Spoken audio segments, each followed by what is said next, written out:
Okay, fantastic. I'm gonna get started, and then I'm sure we'll be joined by some other people along the way.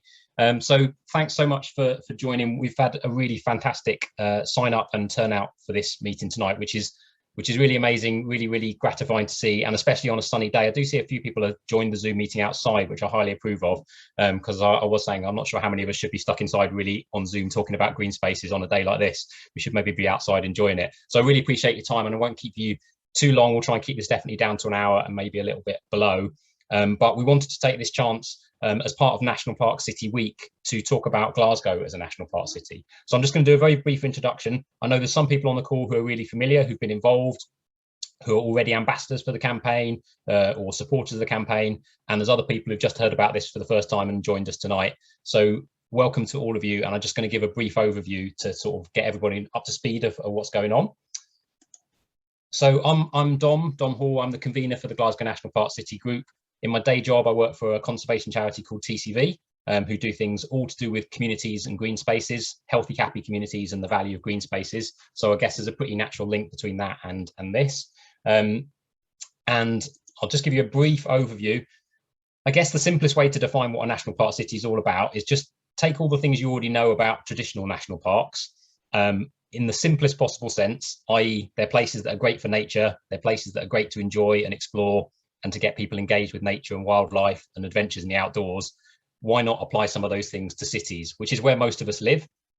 So why do we have to travel, into the countryside to experience these things? We should experience them on our doorstep.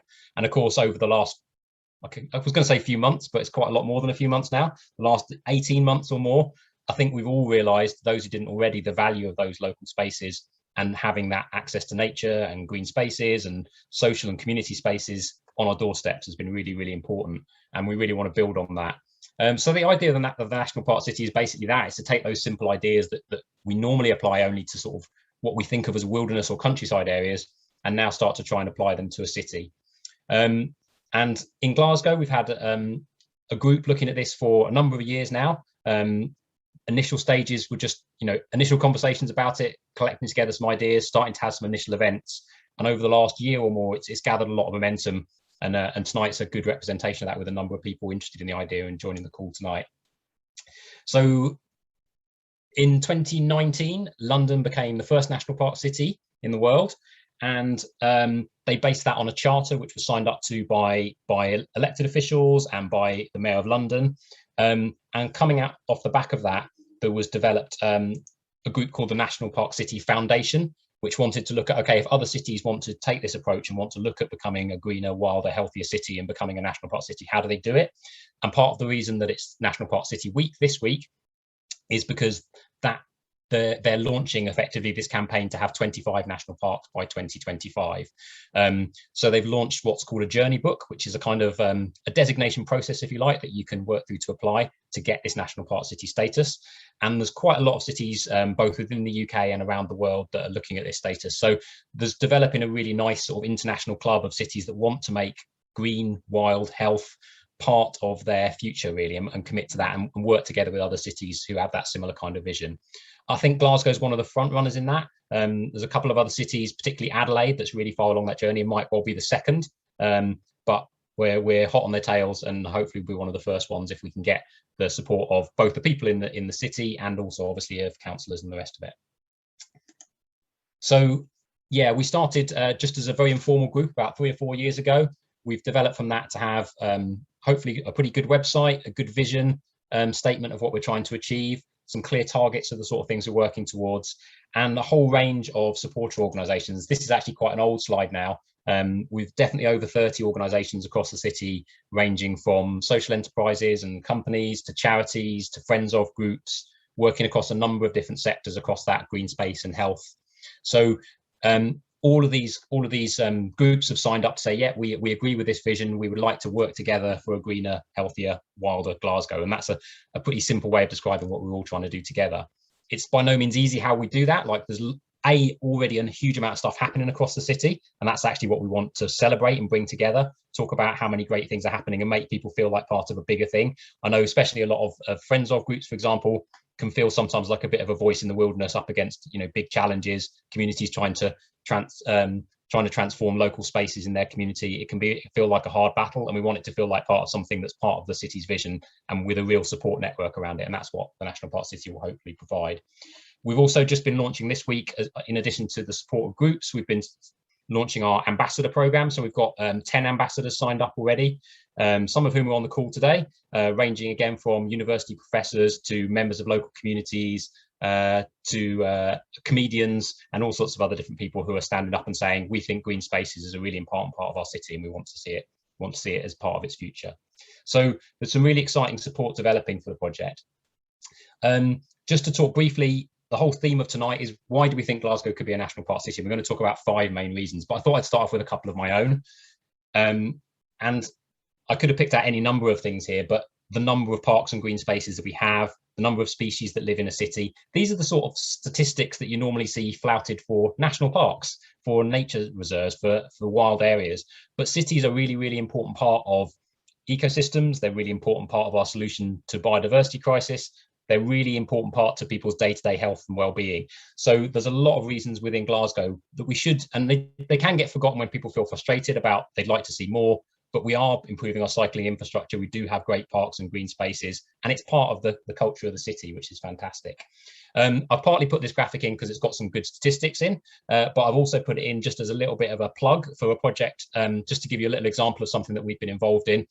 So the urban nature map, there are now urban nature maps of a number of cities in the UK. There's one for London, there's one for Newcastle, there's one for Glasgow and Edinburgh, just been done recently.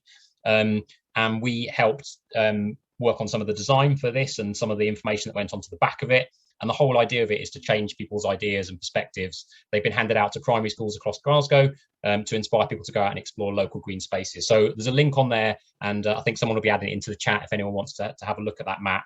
And we were helping to distribute them. I must also mention, not just with this project, that with lots of them, we're not trying to claim any of these projects as just ours. We've just been trying to help and coordinate and feed into them a lot of these things. So this is funded partly by Smart Choices, Smarter Places, and by Glasgow City Council, and they've also contributed hugely to this as well. So it's really a collaborative effort, and that's the way we're doing, we're trying to do all of these projects really. Why a national park city? Because it's got some fantastic places. And these are just a couple of photos from another plug for a project that we did that a few people on the call have been involved in. So during lockdown, we put together a virtual photo gallery of Glasgow, and we got 6, 7, 8, I think, different photographers from around Glasgow to contribute photographs of the city, just inspired by the idea of a national park city. And I could have picked out any number. Again, there's a link on there, and I really encourage you to go and have a look. There's some fantastic photos on there, but also there was some fantastic stories. And actually Emma, who's on the call tonight, was one of the photographers who talked to us about her experiences and her photos and how she got out with her kids during lockdown and taking photos. The ones I like here, the quite contrasting ones, a very traditional sort of landscape scene of Glasgow on the one hand, and that fantastic photo of the bikes in the snow, which comes from, again, and I don't know if people follow this guy on Twitter, but he's a Deliveroo driver in Glasgow and takes fantastic photos, including sort of inside closes and when he's delivering stuff. It's just a really nice, and I just like that photo because I think it really gives a nice feel for the personality of the city, I think, which is really important as well. So that's my little introduction, telling you why I think Glasgow can make a fantastic national park city. But I really want to hand over now to a number of different speakers who are just going to do a series of short little talks, use some videos. Hopefully there'll be some projects here that you're already aware of and some that you're not. They're, again, all things connected to the national park city, some that we've been involved in directly and some that we haven't at all. But again, we're just trying to bring together an impression of all the fantastic things happening in the city, and also how much more that we can potentially do if we bring these projects together and work together. So reason number 1 that we think Glasgow should be a national park city is for our young people. And I'm going to hand over to, is Emily here? Because I've not seen Emily yet, so I'm slightly nervous. She's first speaker, not on the call yet, I don't think. She is here, yeah. She is here, fantastic. So Emily, if you can. I'm here, yeah, hello. Yeah, fantastic. Okay, Emily, so the floor is yours. Okay. Great. Oh, absolutely delighted to be invited. I think this is such a brilliant project. And thanks, Dom, for all your work and convening and bringing everyone together. So I'll keep it hopefully to 5 minutes. So the reason I want to support Glasgow becoming a national park city, becoming wilder, greener and healthier, is because I think though it's ambitious, it's totally achievable, because we've got the foundations already for this with all of our green spaces across the city. I think the really exciting thing is it's a connect and inspire people to work together. So you're bringing, with this vision, you can actually bring everyone together, because often you just work in your own little area and your own little community. And I don't think it would really take much to get more people involved.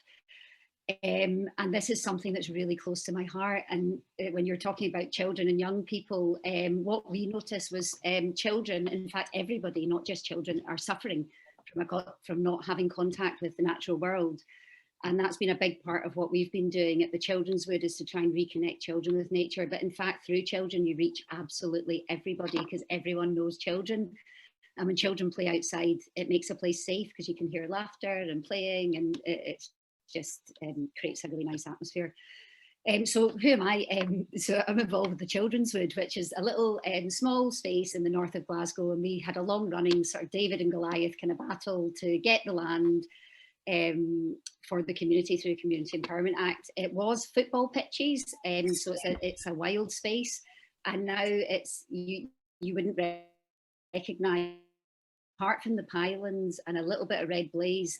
It's got a meadow, it's got raised bed allotments, a community garden, we've got a labyrinth, a bee ducat. You know, it's a wild space, and I think that is what I feel. This wilder aspect is really interesting, because I think it has the potential to absolutely engage local communities. So we've been doing this alternative, trying to show how a local space could address local needs, like children not having contact with nature, maybe mental health issues. We did the 5 ways to wellbeing with you, Dominic, in the past.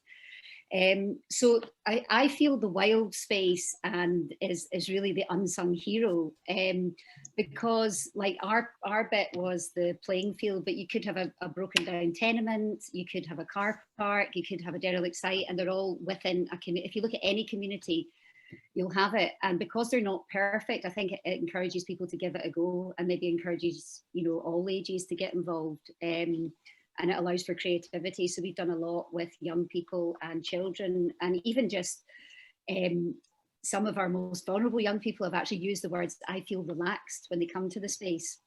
And in terms of biodiversity, you know, you've got, I think we do too much mowing and clipping of hedges. Having a wild space where you've got willow herb and clover, and you know, the bees feed off that, or you have the wildflowers that maybe the house sparrows need because they feed on the insects.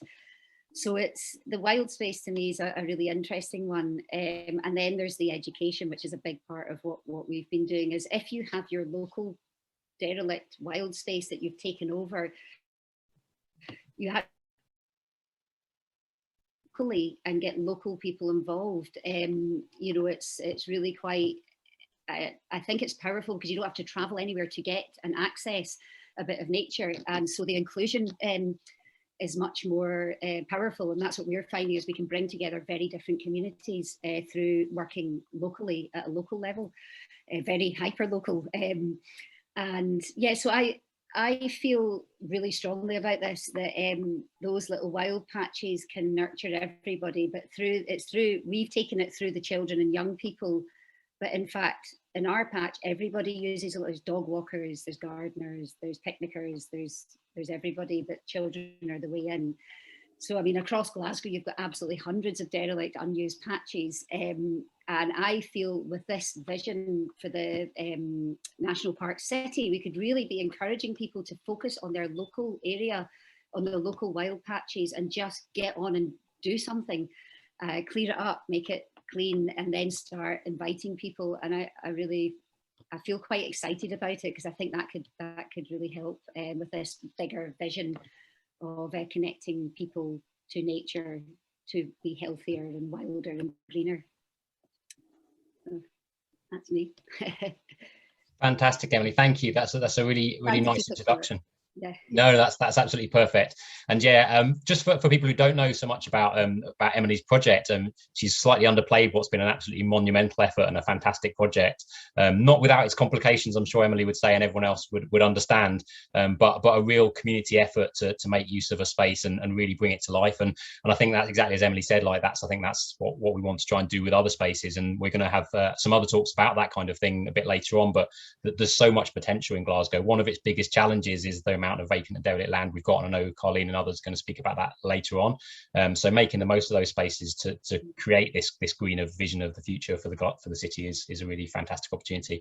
And obviously, young people are a key part of that, but there's a lot of people, I think, registering that if you get young people to get involved, and if you get young people to plan a city, it will probably look a lot better for everybody, because they recognize the importance of being able to play, and adults wouldn't necessarily recognize that themselves, but when they experience it, they realize how valuable that is for adults as well. So yeah, thanks, Emily, that's a fantastic introduction. So I'm going to pass you on to a closely related project, I think, in a different part of the city. Is Alex there, Alex Mackenzie? Yes, I'm here. Fantastic. Hi, Alex. Hello. Thank you, Dan, for just inviting me along today. It's really good, even on a sunny evening, it's good to kind of see you all. So yes, I just wanted to say that it's really good to kind of get the opportunity to come along and say a little bit about the project.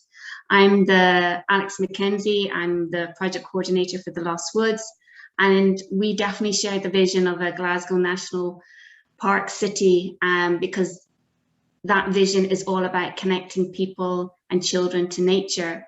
So just a wee bit about the project, because we're kind of new to the scene. The project got set up in December 2019. It's a labour of love for the team and I, and what we feel passionate about is connecting children to nature, and they have better connections to the local environment as well. And I suppose no better way that we thought was to give the children of Glasgow the opportunity to grow a tree from seed, so from a single little acorn. So because it was the experience that these children would have in growing a tree from seed, and all that learning that brings when they have a piece of nature in their hand to nurture, because our focus was to kind of show children in a kind of real, tangible and simple way of how they can transform their environment for the better. And I suppose, like, as little acorns themselves, you know, fire up their imagination about nature. And so in March 2020, as mad as this may seem, we distributed 50,000 acorns, that's Cecil Oak acorns, to 135 primary schools right across the city of Glasgow. There's 151 schools, so the 15 or odd schools that weren't taking place, it was just because it was coming into lockdown and they couldn't take the tree packs, but we had adopted their supply and had been growing them in a farm in Lesmahago.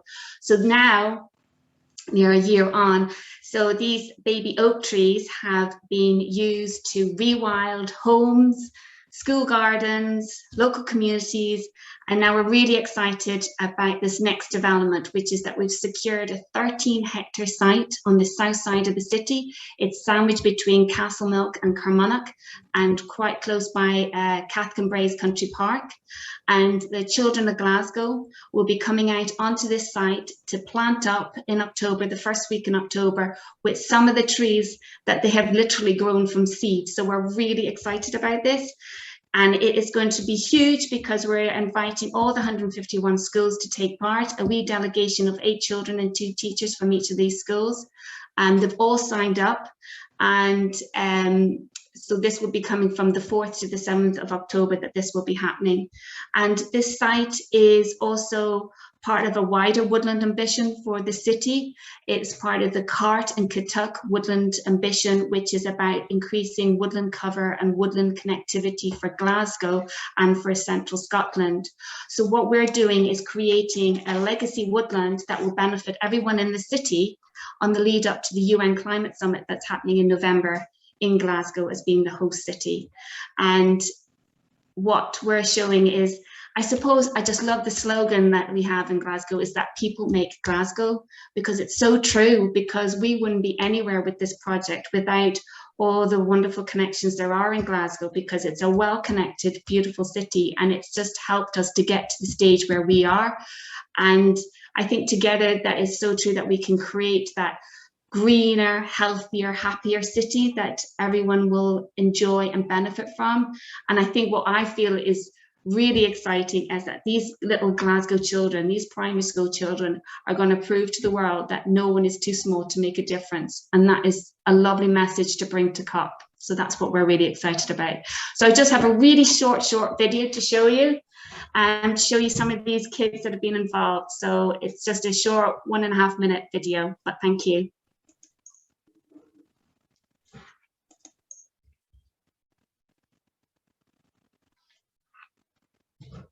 This autumn, we're going to be planting our trees in the Glasgow Children's Woodland, and we're inviting all the primary schools in Glasgow.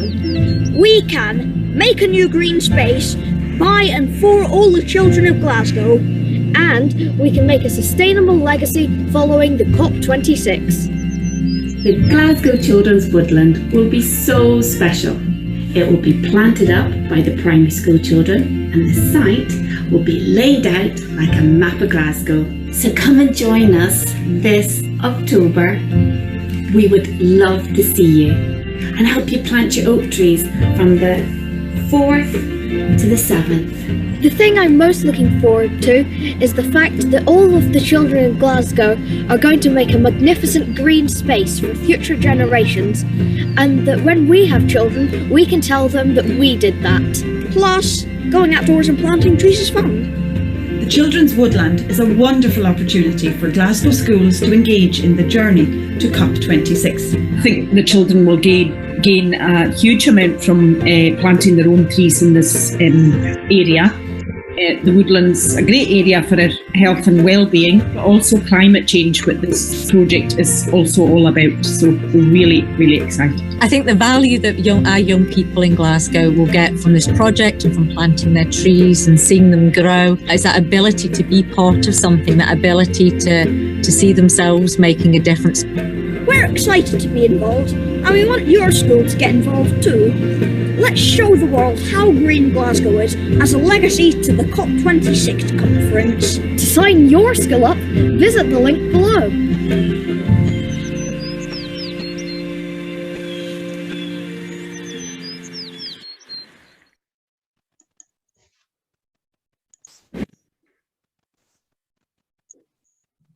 Fantastic. Thank you, Alex. Worth staying in even on a sunny day for that video. I've seen that about 10 times and it gets me every time. And one of the reasons I wanted Alex to come and speak tonight is, again, it's such a simple idea. It's so simple that people will tell you it's stupid, and probably especially stupid, Alex, to do it during a pandemic. I'm sure probably plenty of people have told you that already. And yet it's happening, and that's what's fantastic about this project, and I think so many others. Like, it's easy, and we've been told the same thing about the National Park City. Oh, we've tried to look after our parks, there's no resources, there's no money. I don't underestimate any of that stuff, but also, unless you try, you don't do anything. And I think there is huge potential, huge skills within the city, and you know, this is just a great project that gives an example of that. And yeah, start with the youngest, get them before they get cynical. That's fantastic. So thanks very much, Alex, for presenting that and for the video. Thank you.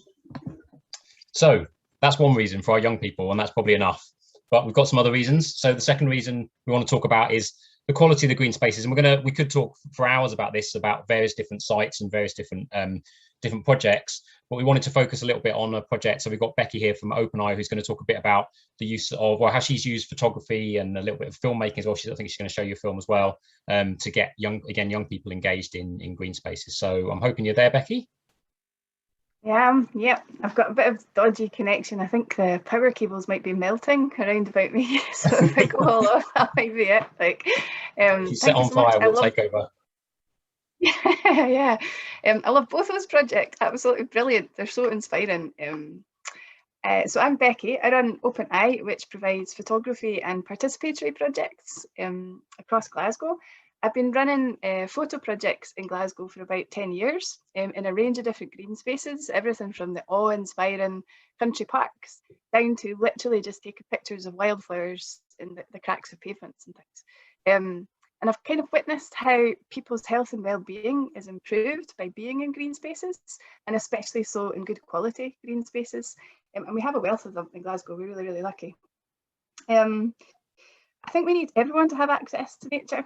I think there needs to be an investment in infrastructure. There needs to be an awareness of what's out there and a belief in the power of stewardship.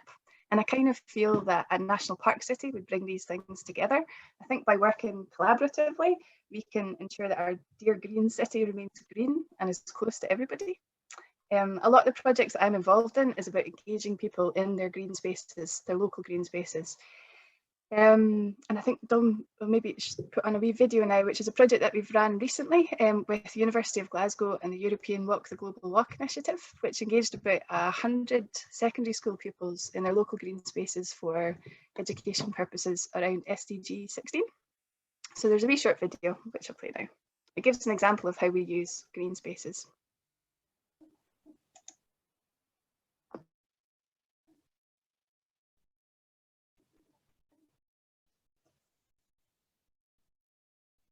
One, two, three, four.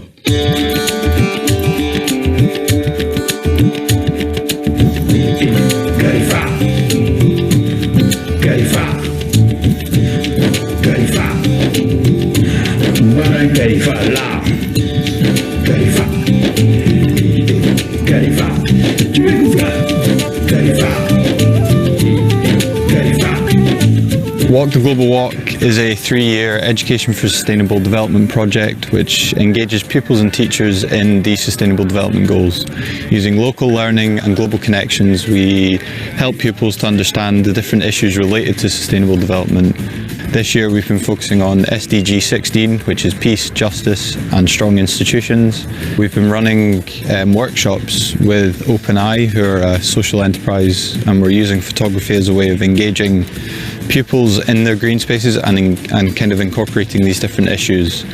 The Walk the Global Walk initiative has been a fantastic project, and OpenEye has been really pleased to be involved in it with the University of Glasgow, engaging secondary school pupils in the different walks and urban green spaces.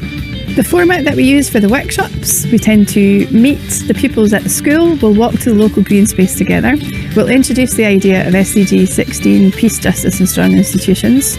We'll have a conversation around what the pupils have already done. We've done photo dialogues where we've looked at photographs from the World Press Photo Exhibition, their environment and nature categories, and that sparks conversation about what makes a good photograph, but also what's important to tell the story of, how do we get across these different issues.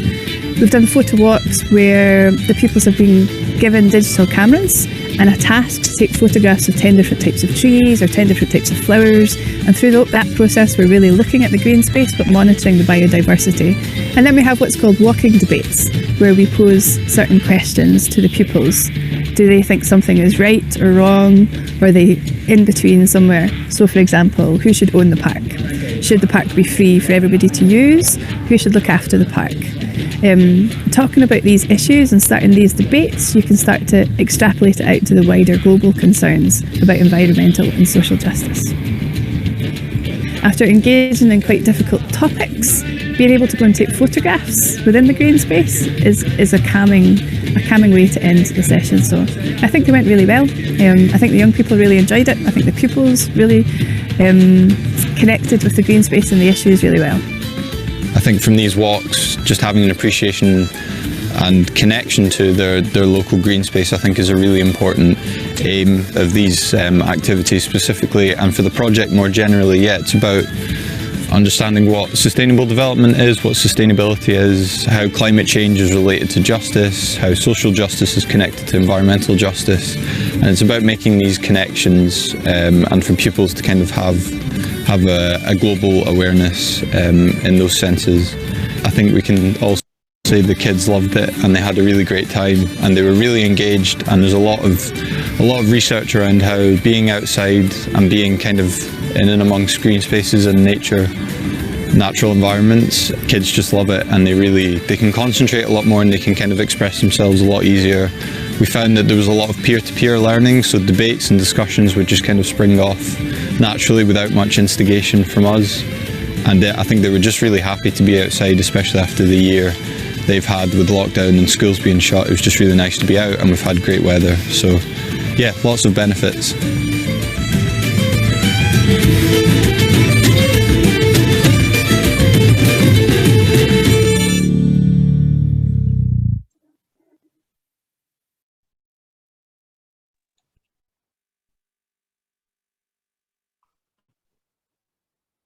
Thanks. Mine played a bit glitchy, but hopefully you got the, you got the impression. Thank you. Yeah, no, it played fine at my end, so so I could see it great. I hope other people could as well. Thank you, Becky. And Becky, yeah, very modestly talked a lot about other people's photos, but is a fantastic photographer in her own right. And I'll plug her on my behalf because she's one of the photographers in the National Park City Gallery. So please do take a look at that, along with some other great photographs. So yeah, thanks very much. And I think another nice link there. We've had from primary schools to some older kids and dealing with some quite big issues. I think a few people have mentioned, yeah, the idea of walking debates is something I love. I think I'm going to start having them at work. All difficult conversations are best had outside, I think. So it's a good message for all of us again. So thank you, Becky, for that. That's fantastic. So reason number 3, for its big ideas, Glasgow has a huge amount of strategic work happening around green spaces, and that, I think, in fact, I was in a meeting today with a lot of people for whom this is their job, and even they were saying sometimes it's pretty hard to get your head around all the different strategies that are going on. So another thing that we want to do within the National Park City is make some of these things a bit more accessible to people and feel a bit more relevant day to day. And I wanted to sort of zoom out from some of those community projects to something on a much bigger scale, which has been mentioned already. So I'm going to ask, I'm pretty sure I'm introducing the right thing before I go wrong. Yes, I am. Going to ask Max to join us and talk to us a little bit about the Clyde Climate Forest. Thank you, Dom. I hope you can hear me okay. It's great pleasure to take part in this event this evening. I already learned quite a bit, so that is really great. There's things going on in the city I wasn't aware of. I'm the new director for the Clyde Climate Forest project, which was launched just at the beginning of June.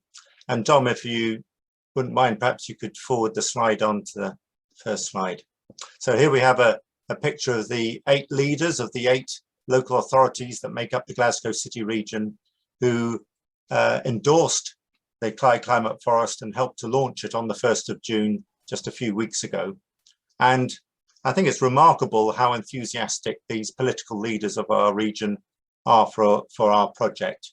And this is a big idea. It is a big project. It has big ambitions, and it's at scale over time.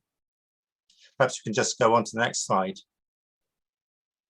So the Clyde Climate Forest, its ambition is to plant 18 million trees over the next decade.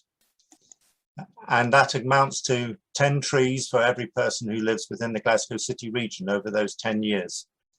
It's not just about planting any old trees, it's about getting the right trees in the right places, and crucially, I think, for the right reasons. If you'd just like to move on. So we built the Clyde Climate Forest concept, the concept for the project around these 3 C's.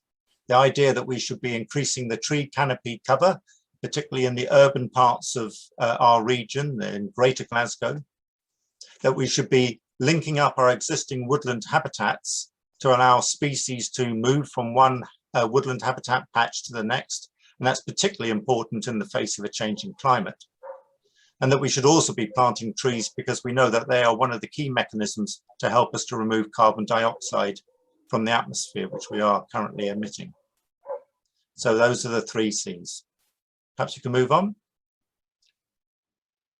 So where is the Clyde Climate Forest? Well, as you can see from the map there of Scotland, it covers the whole of the Glasgow City region, the 8 local authorities, and covers pretty much the catchment for the Clyde River. But we are looking to plant up to 1.5 million trees in the Glasgow conurbation. That's our estimate of how many trees will need to be planted if we are going to increase the tree canopy cover from its current level of around about 16% up to 20%, which is widely regarded as the minimum level that we require in UK cities in the face of a changing climate. The second C there is about connectivity, and we've identified more than 200 locations across our region where if we can plant really targeted native woodlands, we'll be able to create this migratory route from the south of our region through to the Loch Lomond and Trossachs National Park, which will allow species to move as the climate changes. We know that new species are moving from the continent of Europe into the south of England, and that migration is happening right across the British Isles and will continue as temperatures and climate changes. So we need to give escape routes for species to move in a northerly direction. And then finally, it's about a general expansion of woodland planting. at a time when lots of agricultural landowners and other landowners are considering the future of their land in the face of things like Brexit and an aging agricultural community, and an increased interest in locking up carbon and the money that can be made from planting trees to do that. So you can see that we have a project which is big at scale. It also is big in terms of its benefits. We believe that the Clyde Climate Forest will help to address climate change. It'll help with nature's recovery. It will contribute to net zero and help to connect people to nature. Crucially, it's about involving local people in placemaking, bringing opportunity to create community woodlands in areas of low canopy cover, helping people engage with nature, helping to improve their health and well-being, and also providing them opportunities to get new skills and perhaps get new work within the new forests. So how are we going to rise to this challenge? It's all very well setting high ambitions and having big ideas, but we have to have big delivery to respond to that. Well, with funding from the Woodland Trust and from Scottish Forestry, a team has been put in place. I'm the director of that team, and I've got a couple of other officers who work with me to engage either with landowners or indeed with communities where we'll be looking to plant trees. On top of that, we've been able to undertake a whole raft of research. Also, we have a package of funding for landowners. And we've also got some funding to help with the tree planting itself. And the project acts as an umbrella for a range of other organisations. So the Green Network Partnership, which I used to head up, continues to be involved, and the delivery of the Clyde Climate Forest will help to deliver part of the Green Network, but also a range of other charities working in the region already. They include the Green Action Trust, the Conservation Volunteers, and Trees for Cities. So how can people get involved? Well, there's opportunities for communities to help, to find sites where we can plant trees, and indeed to get involved in planting the trees as well. Crucially, to look after those trees once they've been planted, but also to raise funds for local tree planting. When it comes to businesses, we're hoping that they will support our community tree planting efforts as well through sponsorship. Also, there'll be opportunities for their staff to come out and plant trees on corporate planting days, and to offset their own carbon emissions by buying local carbon credits from woodlands that are growing within the city region. And then last but no means least, we need to be working with the landowners, particularly those that have sites which are within our target for those connectivity, those habitat connections that we're wanting to create. But they can also grow carbon credits, and we have plenty of things on offer for them to take advantage of. So thank you very much for this opportunity to talk to you. You can find out more at our website.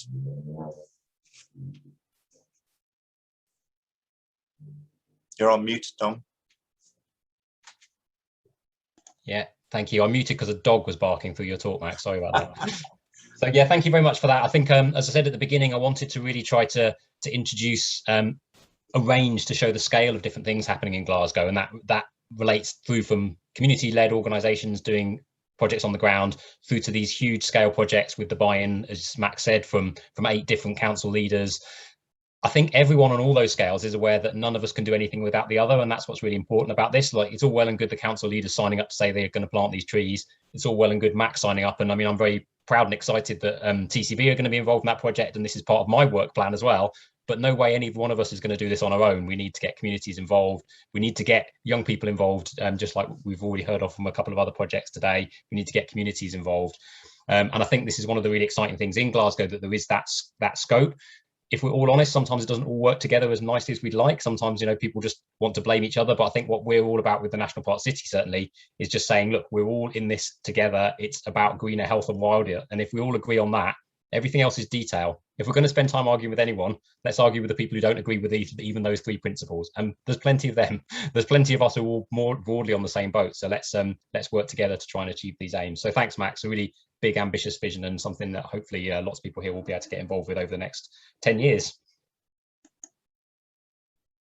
So, got 2 more reasons still to go, and I think hopefully you already solved. But reason number 4, somebody's already mentioned people make Glasgow, and that's I'm, as you might have guessed from my accent, relatively new to Glasgow. I think I've been here about 7 or 8 years now. Both my kids are born in Glasgow, so I think that gives me some sort of a stake and claim. But when I first moved to Glasgow, I saw that logo, and all cities have logos, don't they, and catchphrases. But I've never known one, I think, that runs more true than People Make Glasgow. Since I've lived here, that's been my experience in the city. And so anything we do around green spaces has got to be around people and communities, absolutely. And we've already had a couple of good examples of that, and hopefully we're going to get a couple more just now. So I'll hand you over to Carleen, who I see there on my screen, so she's definitely here. I'll hand over to you, Carleen.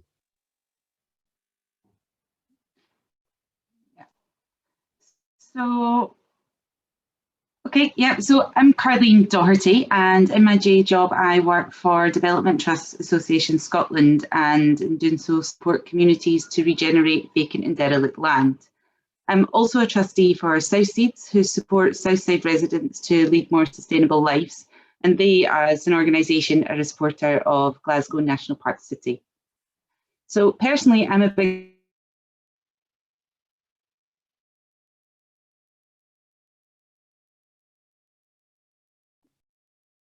We've lost you for a second, Carleen. I don't know if everyone else can still hear me fine, but I can't hear Carleen. We'll give her a second. She might all come through in a rush through the internet. Let's wait and just give her a second. I can hear you, Dom. Can't hear Carleen. Yeah. What we'll do, we'll move on to Emma, who's next, and then hopefully we'll get Carleen back in a second. She's unfortunately frozen in time there for a second, so we'll get back to her. So Carleen was just about to talk about vacant and derelict land and the role of communities, and hopefully we'll get her back to do that. So I'll just quickly skip through her slides. Apologies for giving you a preempt there, and pass on to Emma. I know Emma's juggling. Oh, you are there, Emma. Fantastic. I know you're juggling small children. So Emma's going to mainly present through a video, but do you want to do a brief introduction, Emma? Have you got the kids under control? You're on mute though, just one sec. Yeah, yes, please, thank you. Yeah, so I want to say thank you for inviting me first to attend another one of your events. Since the last one I went to, I became a Glasgow National Park City Ambassador, which I'm delighted to be. The last event I was at was the photo exhibition launch, and I have some photos in it of two of my local parks, one of which is Castlemilk Park, and that's the reason I'm here tonight. As a Castlemilk resident and a Castlemilk Park volunteer, I'm very proud to be able to share tonight some of the fantastic work that's being done by the local people and the organisations to enhance the woodland for all. These folk work at times independently, sometimes in groups, but always with maximum effort, and collectively make our park greener, healthier and wilder. And I think it's a prime example of what the national park cities are trying to achieve. So Dom is going to play a wee video that I brought together, which highlights what's going on recently in the park and what Castlemilk's wee green space means to the community. And I just want to thank everybody that let me use their photos and videos and their words, because without the support of you guys in Castlemilk, there'd be no presentation. So thank you. Thank you, Emma. Yeah, I'll play that video just now. Castlemilk Park is now recognised a great place for a walk, and its volunteers are being rewarded for all their efforts. Beata won the Glasgow Times Streets Ahead Award under the People Make Glasgow Greener category. Beata applied to CHA's Community Chest Fund for support and funding to undertake litter picks. She got together friends and neighbours to do weekly litter picks of up to 50 bags a week and more.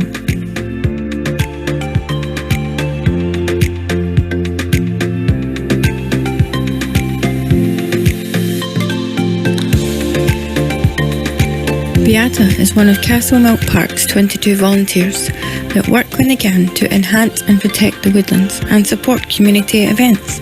She's also one of the 10 local people who have adopted a patch of woodland in the park through Adopt Our Woodland programme, a new project for Castlemilk Park. Its aim is to encourage the community to take more ownership of the park, to care, look after and learn about a place in the woods they choose. People have adopted trees, paths, meadows, the pond, the ducks and lots more.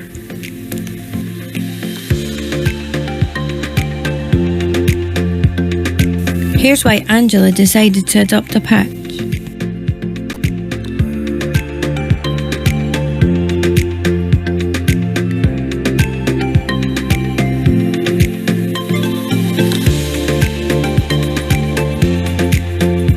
One amazing resident took control of a patch of woodland after broken glass cut her dog's paw. Her patch is miles tidier now, and she also leaves a bin bag for park goers to fill, which she replaces each week. She told me that now locals have heard that she's cleaning up. Folk now know not to smash bottles in her patch. Friends at Castlemilk Park have also been doing amazing work. They've been helping to apply for funding to make great improvements to the park and have been very successful. These include thinning out and removing dangerous trees in the pond's middle island, which will improve the biodiversity. New habitats will be created and it will be safer for park visitors whilst looking much tidier.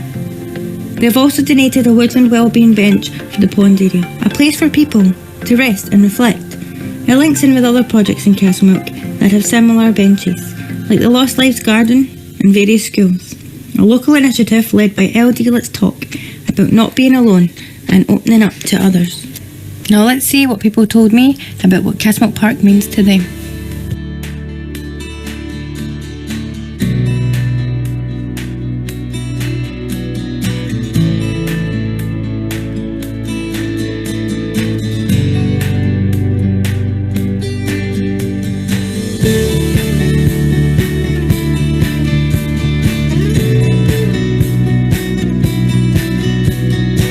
The Learning Centre said the Woods has become an extension of our learning environment. It offers the children rich and exciting opportunities different to those we can offer in our indoor and outdoor environments. The majority of our children live in flats and have no secure outdoor space to play. The Woods let us provide risk-taking opportunities for our children, which we know from research helps in building their confidence and resilience. The children are always enthusiastic to take part in the forest kindergarten experiences offered to them. We have also done a lot of work to raise parental awareness on the benefits of outdoor play, risk-taking and children having the opportunity to use the woodland area. We have offered stay and play sessions to model experiences and educate parents on the benefits to their children and for them to be able to utilise the woodlands with their kids.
We're sharing our vision and working together to make our local green space greener, wilder and healthier.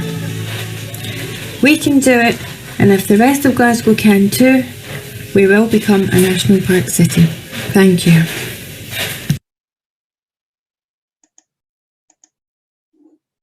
Fantastic.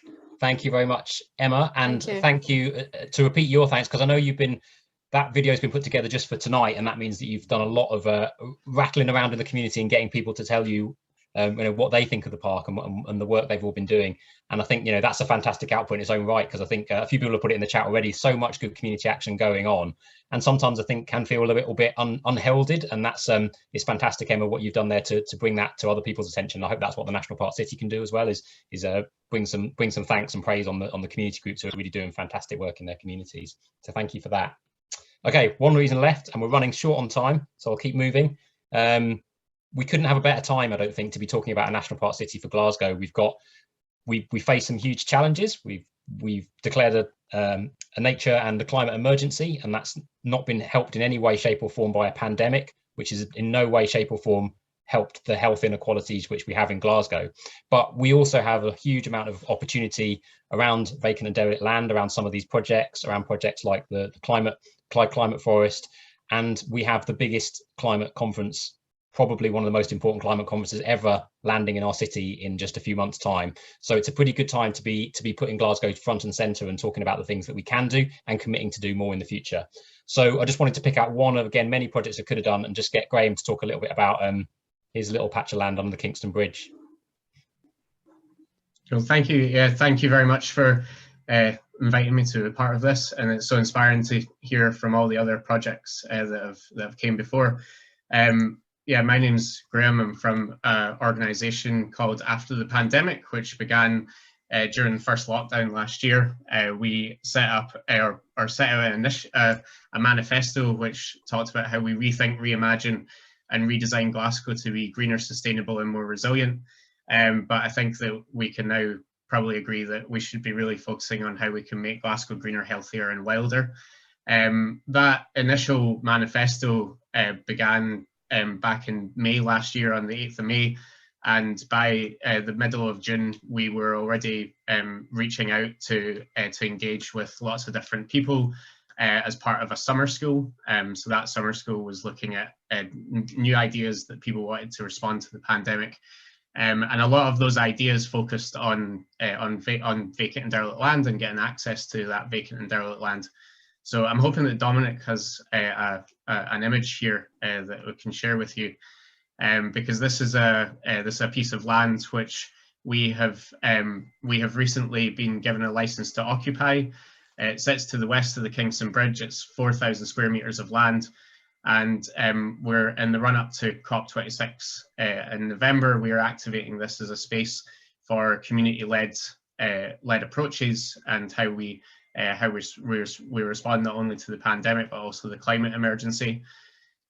This began, I think it's a very good point to bring in a book which I would strongly recommend to lots of different people, called Islands of Abandonment by Cal Flynn. And this is our little island of abandonment.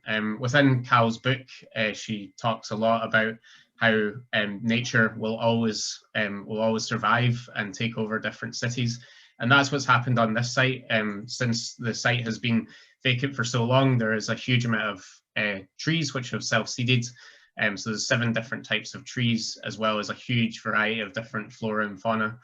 And so we're looking to activate this, or have already started to activate this space as a huge outdoor exhibition. And we're very aware that COP itself will be something which will happen to the city and primarily not be led by the people of the city. So we want this space to be something that engages communities and organisations. So everyone who's presented tonight, we would love to represent your story on this site. We're already speaking to Dom and others within the National Park site about how they're involved in various different ways.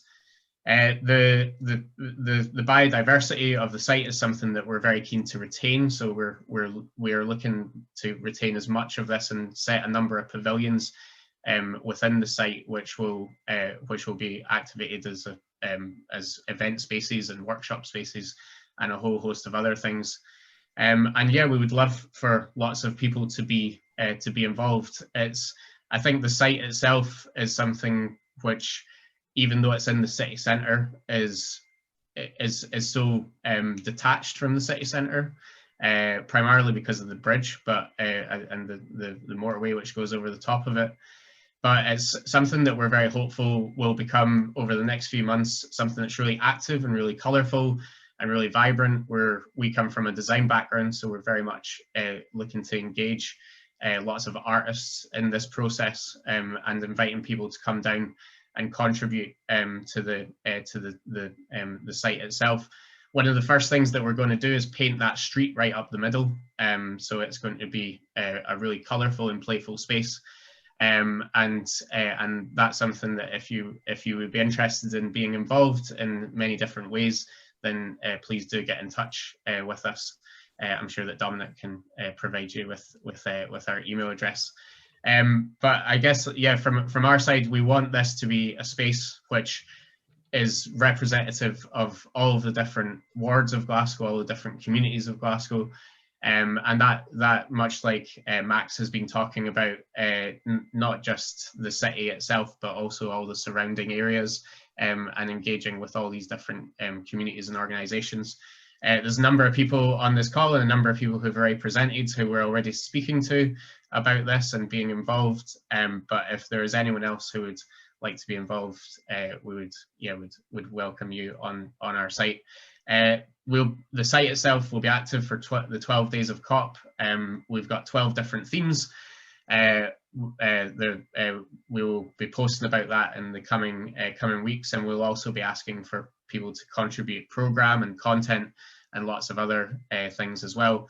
The site itself is equally interesting because of its location. Is halfway between the city centre and where COP will take place, but it's also exactly in front of where all the protests are going to take place as well. So we're fully expecting it to be a very busy 12 days, assuming that it doesn't absolutely chuck it down for the entire 12 days of the 1st to the 12th of November. But yeah, everyone who has presented tonight, would love to speak to you, and anyone else who would like to come and contribute to this, we're very much welcome to your approaches. So thank you, Dominic and others, for the opportunity to talk about after the pandemic.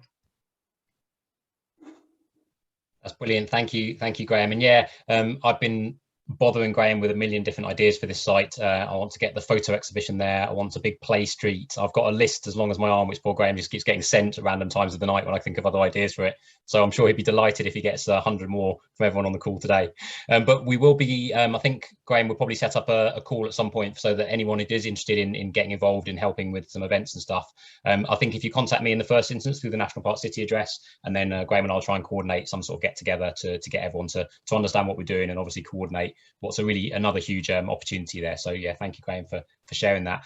I'm hoping, I know we're right up against time, and I know some people might need to go, and I think there are some other National Park City events, but if for those of you who are happy to stay, I'd really like to get Carleen back, because I think her internet has fixed itself, and her talk follows on really, really nicely as well, because she wants to talk about vacant and derelict land, which is what Graham's just been mentioning. So Carleen, are you there? Let's check it. I am. I'm here. Can fantastic. Let me just quickly, I'll try and go back to your slides. Just bear with me, sorry. And bingo, there we go. Yeah, cool. So I'll jump right in, because I think I got to the end of the first bit before I got chucked off by my internet. So in Glasgow, it's definitely no secret that we've got a lot of vacant and derelict land, and we all do know that it comes with a lot of challenges and can sometimes be really hard to develop. But in my mind, and the minds of all the local people who've provided site-specific ideas which have been gathered into this word cloud, derelict land doesn't need to be into the story. It needn't also be the blot on a greener, healthier, wilder Glasgow either. It can be used positively to help us achieve that vision. So you might already be aware, and lots has already been spoken about in this event, about a lot of action that's been taken to bring derelict land in the city back into use. And those projects are ranging from massive projects undertaken by the council to other projects that are led by all different types of organisations, including communities themselves. So one of the fantastic community organisations that I've been working with in Glasgow has been developing sites of vacant and derelict land for the benefit of the community in Postle Park for the last 10 years. The Concrete Garden is a charity that was established in 2013 out of a community growing project on a vacant and derelict site. They soon decided to establish a second community garden called the Back Garden, and that's the photo that you're seeing in the middle there. Deciding to develop these sites did several things. Of course, it addressed the visual impact of the sites, addressing the fly tipping and overgrown vegetation, and in turn discouraging antisocial behaviour. But the project really did a lot more than that. They empowered the local community to come forward with ideas for the design of the space and to get hands-on in actually developing it.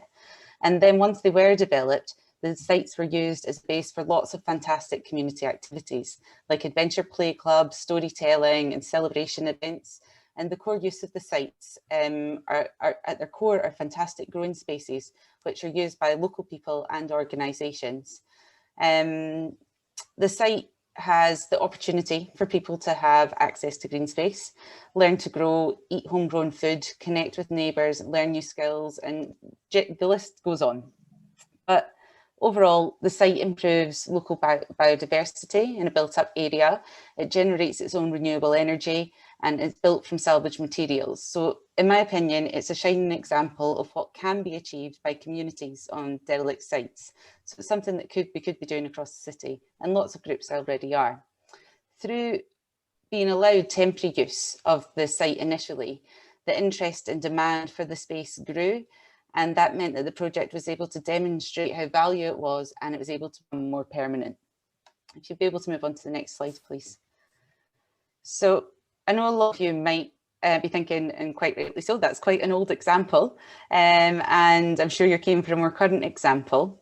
So the Concrete Garden are now looking to build on their experiences of developing these smaller sites that I've just mentioned, and they're looking to respond to the needs of their community, and they know that there's a lot of demand on the small adventure playground that they already have at the back garden site, and there's a lot of housing that's been built in the area, and that's going to make the demand grow for this on the facilities that they already have. So they have identified a large site of vacant and derelict land, which is just across the road from their existing back garden site. And to get the process going, they've begun with speaking with children and people who use their sites already to gather their opinions, get the ball rolling, and now they're speaking with the wider community. And that picture on the right you're seeing there is just happening this week. That's an interactive play consultation where the children and parents are getting involved in designing how a site might look through play. So they've also begun speaking with the landowner and establishing a route to ownership or long-term use of the site, and they're beginning to speak with funders as well. So essentially what I'm saying is there's stuff happening in Glasgow. This is a great one to watch, and hopefully in the next year or so, this site will be transformed into a wild adventure playground with space for kids to run, climb, swing, eat and relax. And I've sort of outlined some sort of 5 steps there that sort of, if you were looking to do a project like this, even on a much smaller scale, that you could sort of, that would get you going. And there's lots of great advice out there. If you're wanting to take on a project like this, you could always email me and I would signpost you, or the National Park could pass on, and I would be able to signpost you to some organisations that would be able to help you do it yourself with your community, I suppose. Fantastic. That's Thank me. you. Yeah. Thank you, Carleen. And I don't want to over offer on your behalf, but I know just to back up what Carleen just said, I just had a conversation today with somebody else looking at another site, and Carleen provided me some fantastic advice to pass on to them, which is pass on to you, Carleen, was really, really much appreciated today. And in fact, he's got a call lined up with Emily, who was on the call earlier as well. So I think it's a really good example of what we're trying to do. No one has all the answers to these things, but there is a lot of experience and a lot of enthusiasm. And anyone who feels like they're working in these little pockets in their communities, this is exactly what the chap said to me today. Actually, I was talking to, just saying, I just don't know where to start. There's this huge wall of bureaucracy. I don't understand how I find out who owns this site or what I do with it. There is help out there, and we're all really keen to try and activate these sites in the most positive ways, and hopefully we've given some good examples of that tonight. So I'm really aware we're running to the end of time. I just want to quickly flick through and tell you what to do next. I'm sure you're all completely convinced now that Glasgow should be a national park city, so we need to talk about how we're going to do it. So anyone who isn't already, if you work with an organisation, if you're part of a local community group, if you're just an individual, there's lots of simple ways that you can get involved in making Glasgow be a national park city. Organisations can sign up as supporters, which is very easy, doesn't cost anything. You just need to send us a short quote and a logo, and we'll stick you on the website, and that all helps to connect people together and show the support. I've mentioned already the ambassador scheme, which if you watch out on Twitter, we've already announced 5 of them, I think, and there's some more to come. So if you're interested in that, working in a personal capacity to try and promote what we're doing and get it more, raise the awareness of it, that would be fantastic. But also the other key thing, only part of this is about a designation process. A lot of this is about connecting people, shouting about what we're doing on events like tonight, and encouraging people to take on more projects. And that's everything from, encouraging kids to do stuff in their school, encouraging people to do stuff in their garden, encouraging people to get together and sort out their back court. Nearly every example we've mentioned tonight has been community-led and small scale, not huge chunks of funding. And so many more of those projects are possible, and also so many more of them are happening. I could have been here for 5 hours tonight talking about different examples of different stuff that people are doing in their community. But the more we can bring it together and show the value of that, I think the more we will be a national park city. So I hope you found that inspiring. I was going to give people a chance for questions, but we've talked way too long. But afterwards, if people do have questions, drop us an email, get in touch. We'd be really happy to hear from you. And yeah, I really hope this is, for those of you joining us for the first time, the first of many different events that you'll be involved in through Glasgow National Park City as we work towards National Park City status in the coming years. Thank you.